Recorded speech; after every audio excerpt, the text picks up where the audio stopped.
안녕하십니까. 저는 베이스캠프에서 고2 학생들하고 국어를 공부하고 있는 심홍선이라고 합니다.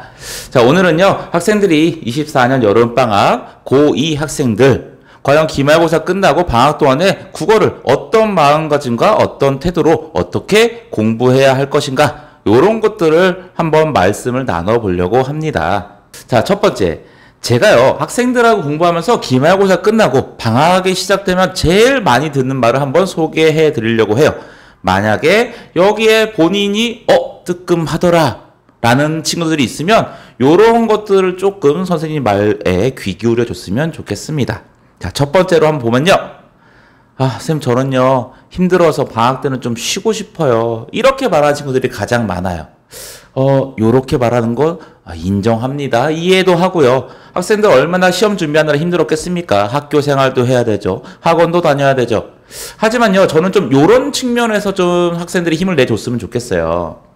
방학 때 학교를 가지 않는 것만으로도 학생들한테 숨통이 트이고 좀 회복할 시간을 주는 거다라고 생각을 합니다. 학교를 보통 가기 위해서 8시라든가 7시 반 이렇게 등교하다가 학원을 다니게 되면은 기껏해야 빨라야 10시쯤에 수업을 시작하는 경우가 대부분이거든요.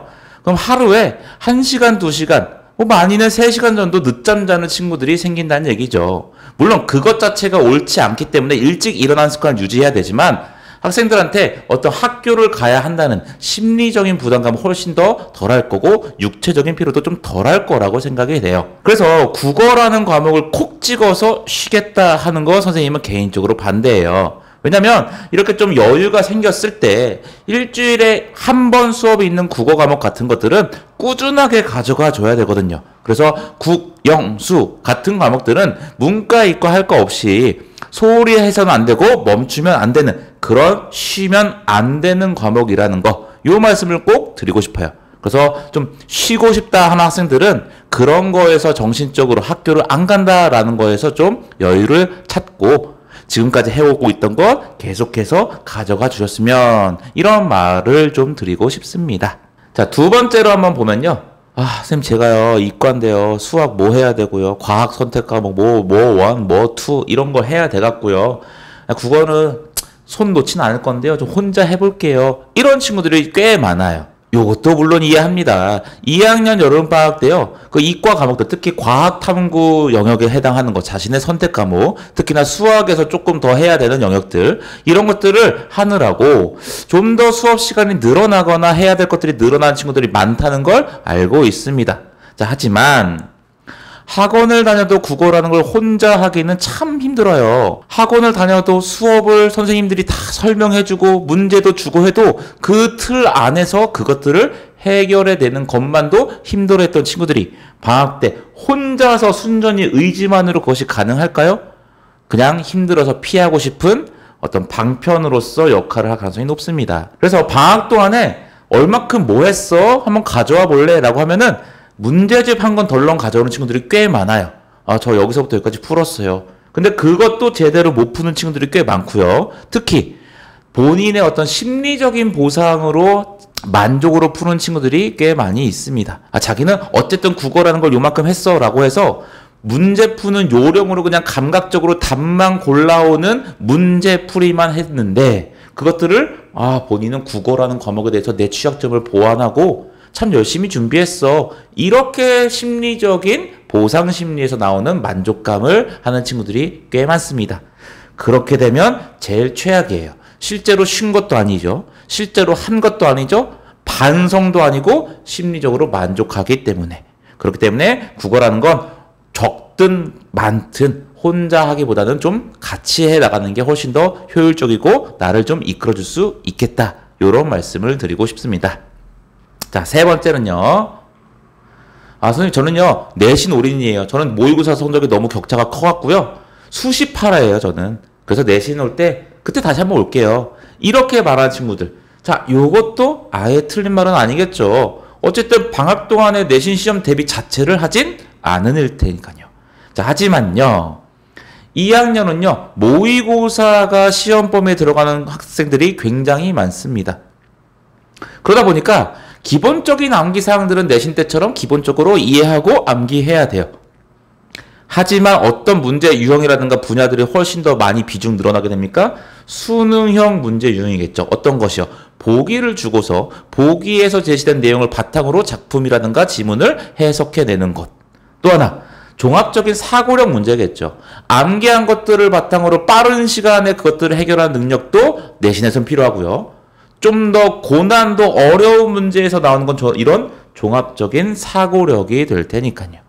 그래서 학생들은 이런 모의고사라는 형태를 많이 접해보고 많이 풀어봐야 그런 내신에서도 고난도의 문제를 잘 풀어낼 수가 있는 것이고, 그것들 자체가 꾸준하게 이루어져야 되는 모의고사 영역의 학습 방법을 통해서만 가능하기 때문에 내신 때만 집중적으로 한다. 그거는 어느 정도 수준 이상까지만 내신을 대비하는 것이고, 고득점의 내신을 위해서는 반드시 모의고사형 수업, 모의고사형 사고, 모의고사형 접근법을 함께 가져가야 된다라는 거. 학교에서도 학생들한테 그런 부분들을 요구하기 때문에 수능이라든가 고3 기출 시험 범위를 포함시키는 겁니다. 그래서 내신 때만 해서는 효과가 상당히 떨어지고 한계가 있다라는 것, 그런 말씀을 드리고 싶습니다. 자, 마지막으로는요. 국어 선생님 저 인강으로 좀 하려고 힘들고 바빠갖고요. 네, 이것도 아예 나쁜 생각, 틀린 생각은 아니에요. 아주 훌륭한 선생님들께서 아주 편하게 영역별로, 내용별로 영상을 찍어서 강의를 제공해 주시고 내가 언제 어디서나 손쉽게 강의를 들을 수 있다는 것, 아주 훌륭한 겁니다. 자, 하지만요, 저는 이렇게 말씀드리고 싶어요. 틀린 말 아니에요. 내용적으로 좋은 선생님이 좋은 내용을 가르쳐 주실 겁니다. 하지만 내가 어떤 취약점이 있는지, 어떤 잘못된 습관이 있는지, 어떤 잘 모르는 분야가 있는지, 그리고 거기에 대해서 선생님과 질문을 통해서 해결해 나가면서 요렇게 해봐. 이런 건 저런 거야. 저런 건 이런 거야. 그러면 네가 이런 부분이 약하니까 요 문제를 더 줄 테니 한번 풀어봐. 요걸 한번 줄 테니까 요걸 공부해와봐. 이런 것들을 관리해 줄 수 있는 선생님이 나에겐 필요하지 않을까? 이런 생각을 해보시는 게 좋을 것 같아요. 그래서 현장 강의를 들을 때는 학생들이 선생님께 혼날까봐 선생님 목소리가 내 귀에 좀 라이브로 들려서 선생님과 눈이 마주치니까 집중력 있게 들을 수 있는 환경이 되는데, 인강 때 무너지는 친구들 같은 경우는 집중력이 흐트러지는 거죠. 필요한 부분만 듣고 싶으니까 지루함을 쉽게 느끼고요. 빨리 넘길 수 있는 버튼도 있고요. 하다가 힘들면 멈췄다 듣기도 하고요. 그런 집중력의 시간은요, 현장 강의에서는 볼 수 없는 거기 때문에 현장 강의가 더 강점을 가지는 겁니다. 그러면 본인이 생각해 볼 건, 이런 학원에서의 장점들을 다 포기할 정도로 인강 하나만 듣는 것이 정말 좋은 것일까? 이렇게 하면 저는 좀 부정적이에요. 그래서 제가 추천하는 건 병행하는 게 제일 좋습니다. 학원은 1대1로 하는 게 아니기 때문에요. 학생들에게 공통적인 부분에서 어떤 부분들을 가르치게 된다면 인강에서는 내가 필요한 것만 골라 들을 수 있는 이점이 있겠죠. 그래서 본인의 취약 부분을 내용적으로 보완하는, 병행하는 방식이 가장 효율적이겠다. 이렇게 말씀드릴 수 있겠습니다. 알겠죠? 자, 그래서 제가 많이 들었던 4가지 말들을 여러분들한테 한번 소개를 해봤어요. 그래서 본인이 이런 생각들을 갖고 있다면 선생님의 설명해줬던 이런 내용들을 좀 한 번쯤 다시 한번 생각해보고 고려해보는 게 좀 도움이 되지 않을까, 이렇게 생각을 합니다. 자, 그러면 방학 동안에 우리 무엇을 해야 할까 했을 때 저희 백캠에서는 학생들하고 이런 걸 하기로 했습니다. 자, 모의고사와 수능을 집중적으로 훈련할 수 있는 기간은요, 요 방학 때가 제일 최적의 시간대일 거예요. 다른 기간 때는 내신을 하게 될 테니까요. 그래서 그런 집중 훈련을 할 것인데, 자, 어느 부분을 집중적으로 할 거냐면 문학과 독서라는 영역을 당연히 집중적으로 해야 되겠죠. 아직은 2학년이기 때문에 뭐 화법과 작문 일지, 언어와 매체 일지가 결정되지 않았기 때문에, 그리고 그런 것들은 보통 3학년 때라든가 일부 학교는 2학기 때 진행되면 따로 공부해야 되겠죠. 그래서 우리는 문학과 독서를 분석해보고 어떤 시기에 접근을 해야겠구나를 볼 겁니다. 그래서 자, 첫 번째는요, 고3 6월, 9월, 그리고 11월 수능, 이 평가원 기출 중에서 주요 문학작품들을 선별해서 함께 살펴볼 겁니다. 단순히 밑줄긋고 별표 이거 뭘 상징합니다. 밑줄긋고 별표 이거는 뭐예요? 이런 암기식 내신식의 수업이 아니라 접근법부터 차근차근 다시 다듬을 겁니다.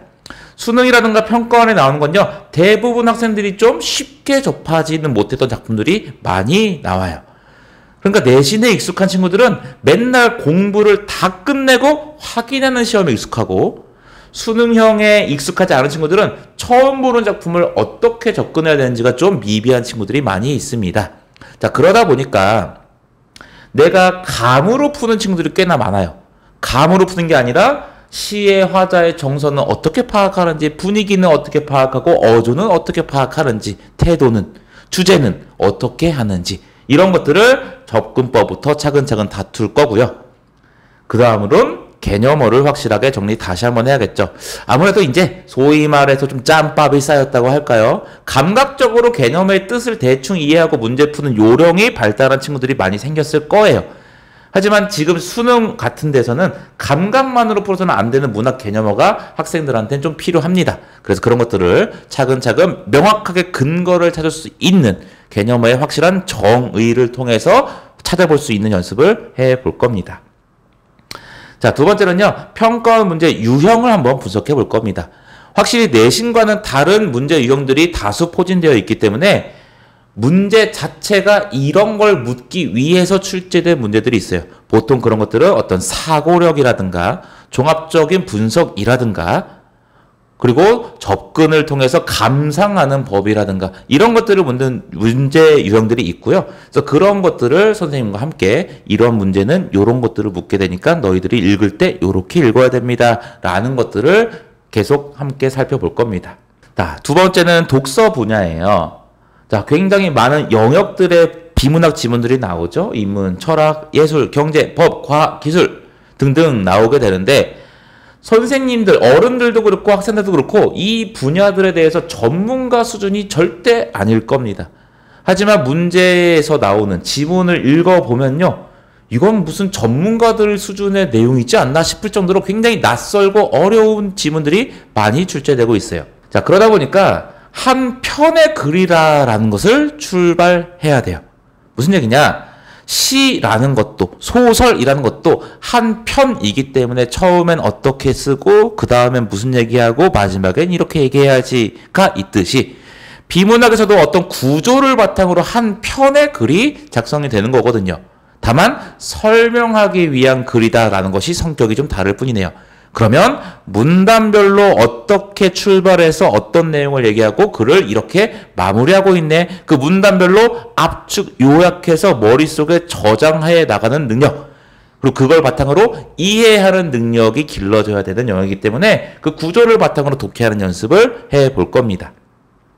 자, 두 번째로는 이렇게 많은 영역들의 전문가적 지식을 확보하는 건 불가능합니다. 하지만요, 이과 학생들 중에서 나 화학 선택했는데, 나 생명 선택했는데, 과학에서 들어봤던 말이 나왔네, 혹은 공부했던 내용이 나왔네 하면요, 유리하게 풀 수 있는 건 사실이에요. 학생들이 착각하는 게, 이과니까 과학지문 잘 풀지, 그런 건 아니에요.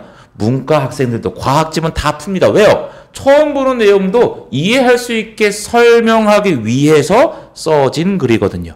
다만 심리적으로나 이런 아는 지문들이 나왔을 때 훨씬 더 편안하고 자신감 있게 읽어볼 수 있는데, 완전히 모르는 것들로만 채워져 있으면 그 회차 시험은 굉장히 땀이 삐질삐질 흘리겠다 싶은 시험이 되겠죠. 그래서 각 제재별로 어려운 거라든가 나오는 기본적인 배경 지식 같은 것들은 정리하면서 배경 지식을 확장시켜 나가야 될 겁니다. 그래서 어떤 내용적으로 승부를 본다는 아니지만 심리적으로 좀 편안하게 풀 수 있을 정도로 확장시켜 나간다, 이렇게 생각해 볼 수 있겠습니다. 자, 그 다음에 편하디 편한 1, 2학년 수준으로 가면요, 선생님의 도움 없이도 대충 읽어봐도 대충 뭔 소린지 알겠어요, 이 정도 수준이 편하게 가는데요. 그래서 좀 어려웠던 지문들 위주로 갈 거예요. 특히나 평가원 기출에서 혹은 수능에서 과학 지문이라든가 경제 지문, 법 지문들은요, 학생들이 두 번, 세 번 읽어도 잘 무슨 말인지 모르겠어요, 이런 것들이 많아요. 워낙 단어들의 사용이 딱딱하고요. 또 한자어로 된 단어들이 워낙 많고요. 전문 용어가 워낙 많이 쓰이는 파트이기 때문에 그런 것들을 한번 접해 보면서 어렵게 나왔을 때 내가 글을 이렇게 읽어야겠구나.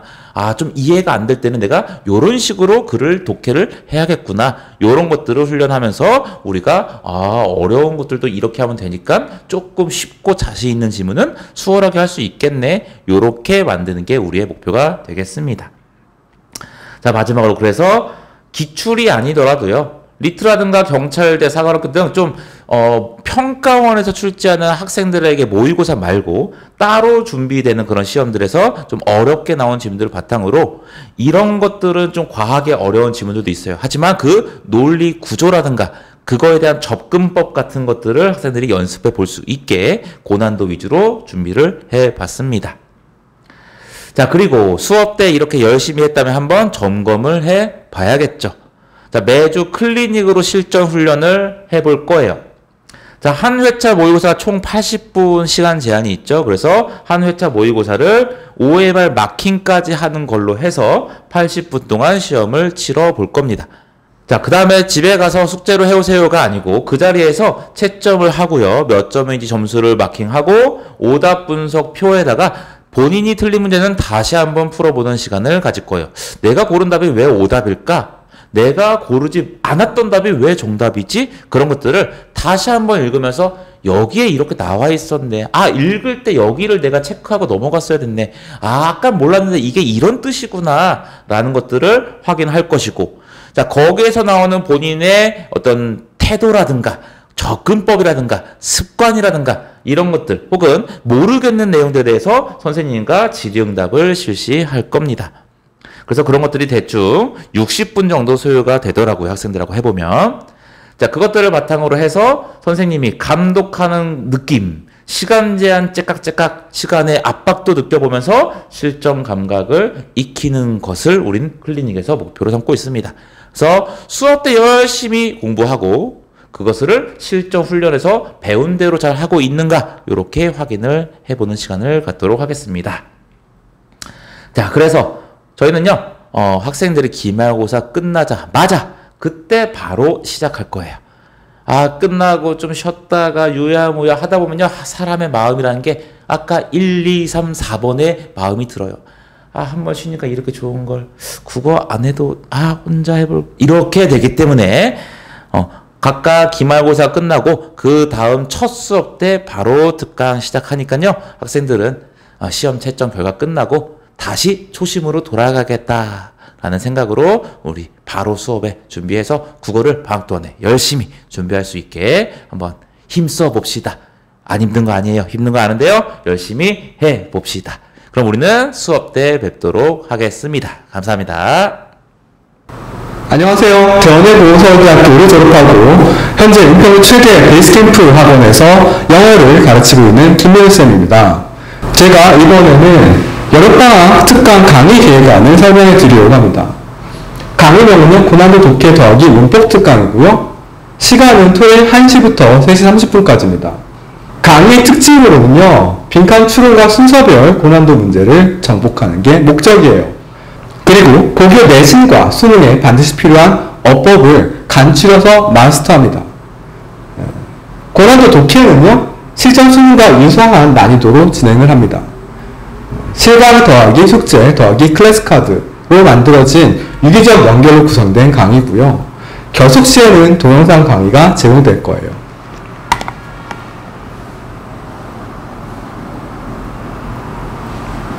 회차별 진도를 알아보겠습니다. 7월 6일부터 시작하는데 이때는 사실 시험 기간이라 시험 대비를 7월 6일, 7일, 13일, 14일, 20일, 21일까지는 하게 될 거고요.